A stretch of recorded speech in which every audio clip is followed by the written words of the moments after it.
Alam mo ba na sa ilalim ng kumikinang na sahig na marmol at matatayog na haligi ng isa sa pinaka-prestihiyosong kultural na tanggapan ng Pilipinas, maaring nakahimlay pa rin ang mga labi ng mga manggagawa sa konstruksyon, permanenteng nakasara sa mismong mga pader na tinanggap nilang itayo. Ito ay hindi alamat. Hindi ito kwentong bayan na ipinamana sa mga henerasyon upang takutin ang mga bata. Ito ay isang dokumentadong kabanata ng kasaysayan ng Pilipinas. Isang kabanata na minarkahan ng ambisyon, autoritaryanismo at isang mapaminsalang pagwawalang bahala sa buhay ng tao. At gayunpaman, sa loob ng mga dekada, ito ay ibinubulong sa halip na isinisigaw, nakabaon sa ilalim ng mga patong ng pampulitikang pagtatakip at opisyal na katahimikan. Ngayon, ating balikan ang kwento ng Manila Film Center. Mula sa ingranding pagkakagawa nito hanggang sa mapaminsalang gabing nagpabago ng lahat. Kaya't maupo ka, patayin ang mga ilaw kung gusto mong matakot at samahan mo kaming tumuntong sa nakapangingilabot na kwentong ito na hindi gaanong nalalaman. Upang maunawaan ang Manila Film Center, kailangan muna nating maunawaan ang mundo kung saan ito isinilang.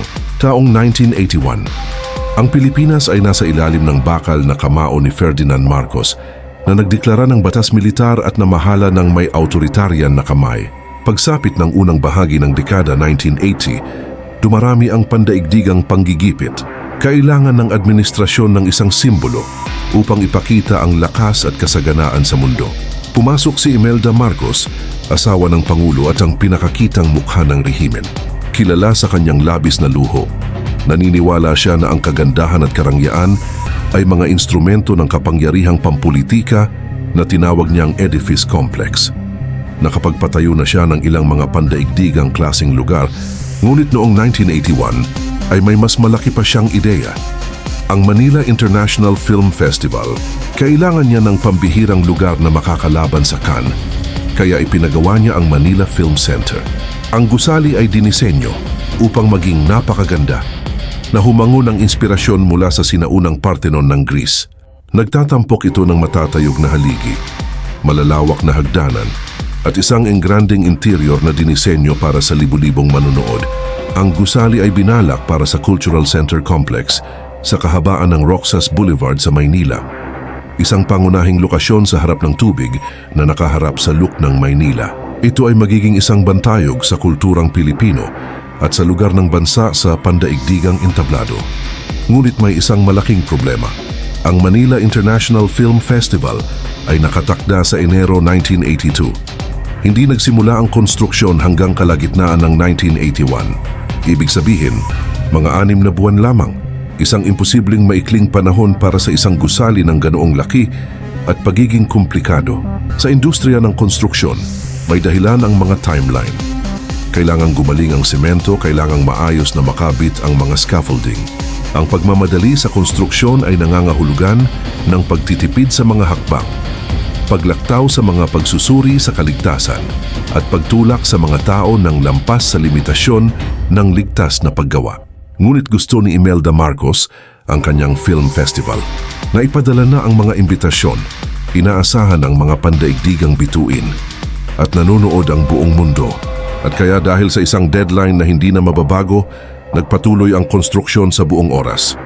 Nagtrabaho ang mga manggagawa ng salitan sa buong gabi sa ilalim ng mga ilaw na pansamantala nakikipagkarera sa kalendaryong walang pakialam sa mga limitasyon ng semento at bakal. Napakalaki ng panggigipit. Sinabihan ng mga manggagawa na walang puwang para sa pagkaantala kahit isang araw man lang. Madaling araw ng Nobyembre 17, 1981. Ang construction site ay puno ng mga manggagawa kahit hating gabi. Daan-daang manggagawa ang nasa lugar. Marami sa mga nakataas na scaffolding. Ang bagong buhos na semento ay nasa ibaba at sa paligid nila basa pa hindi pa gumagaling. Pagkatapos, nang walang babala, bumigay ang isang seksyon ng scaffolding.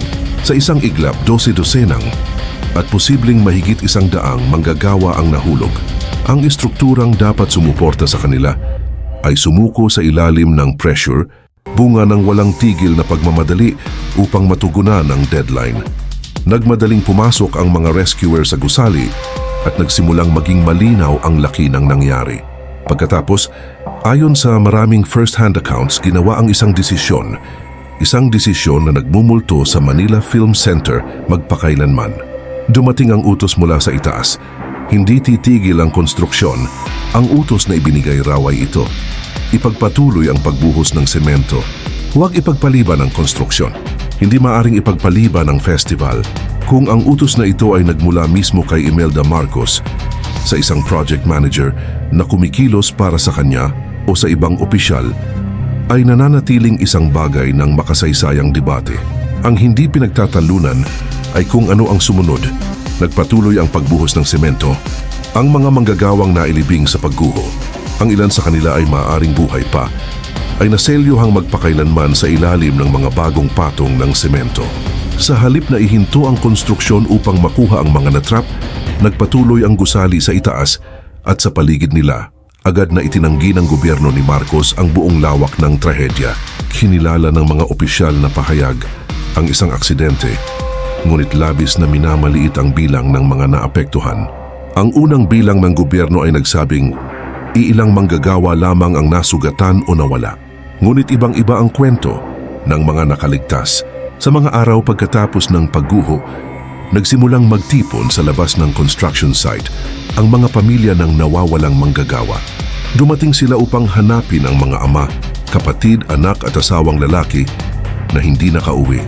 Sila ay pinalayas. Sa ilang pagkakataon, sinabihan daw sila na ang kanilang mga mahal sa buhay ay wala lang sa site, na walang dokumentasyon ang gobyerno. Ang mga manggagawa sa konstruksyon sa Pilipinas noong panahon ng batas militar ay may napakakaunting proteksyon sa batas. Marami ang tinanggap bilang arawang manggagawa na may napakakaunting record.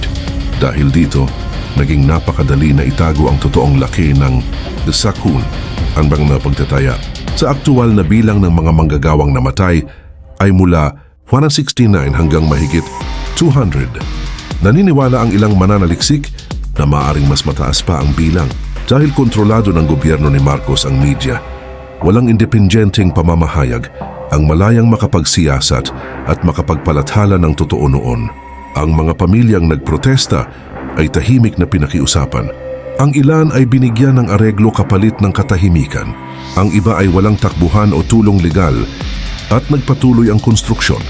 Pagsapit ng Enero 1982, wala pang 2 buwan pagkatapos ng pagguho, natapos ang Manila Film Center.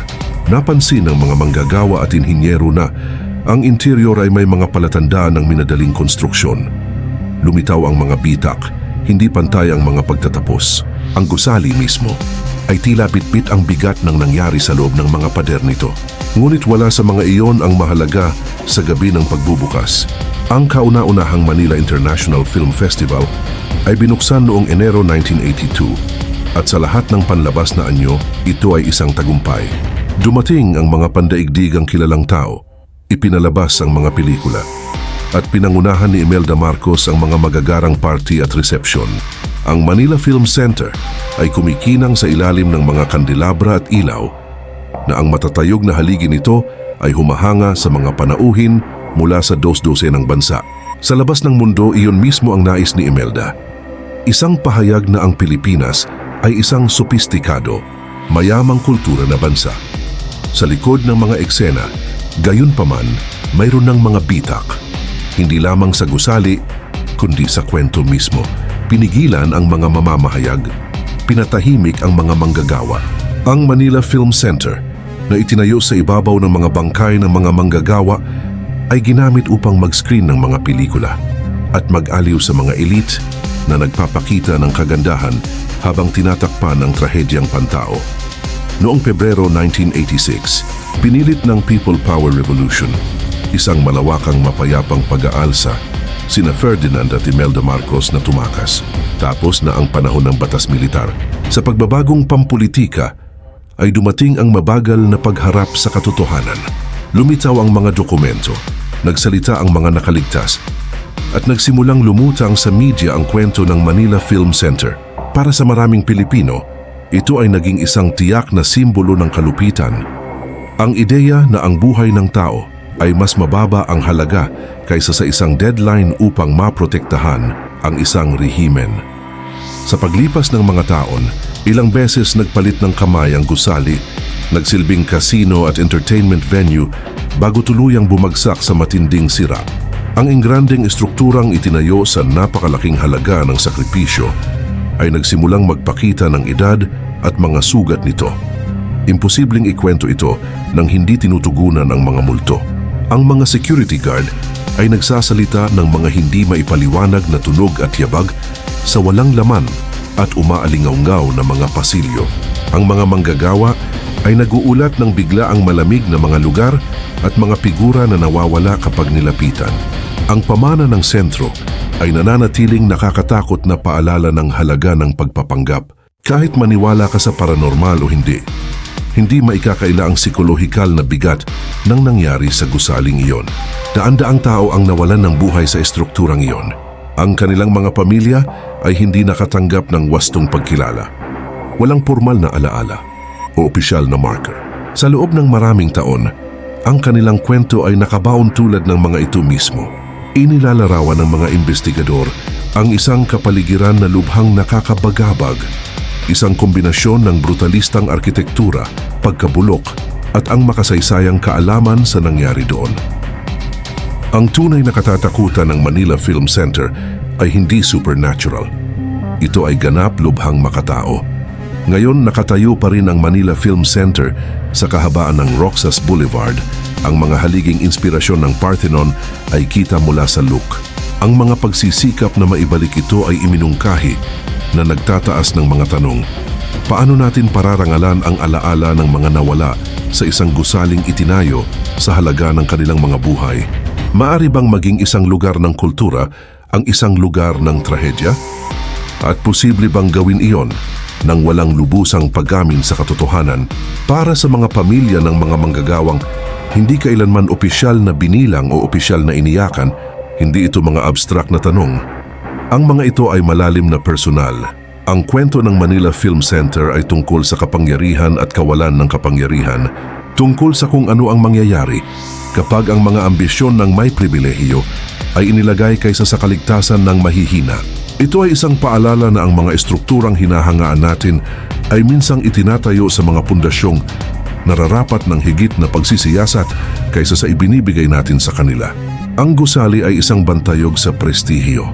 Ngunit ngayon ay pinapanatili nito ang alaala ng mga manggagawang nagbigay ng lahat upang ang isang film festival ay mabuksan sa tamang oras. Nararapat sila ng higit pa. Nararapat nila ang katotohanan. At ang pinakamababang magagawa natin, makalipas ang mga dekada ay sabihin ito, salamat sa panunood. Mangyaring ibahagi ang kwentong ito upang mas maraming tao ang makaalam ng totoong kasaysayan. Minsan ang pinakatotoong kasaysayan ay ang isa na hindi dapat ikwento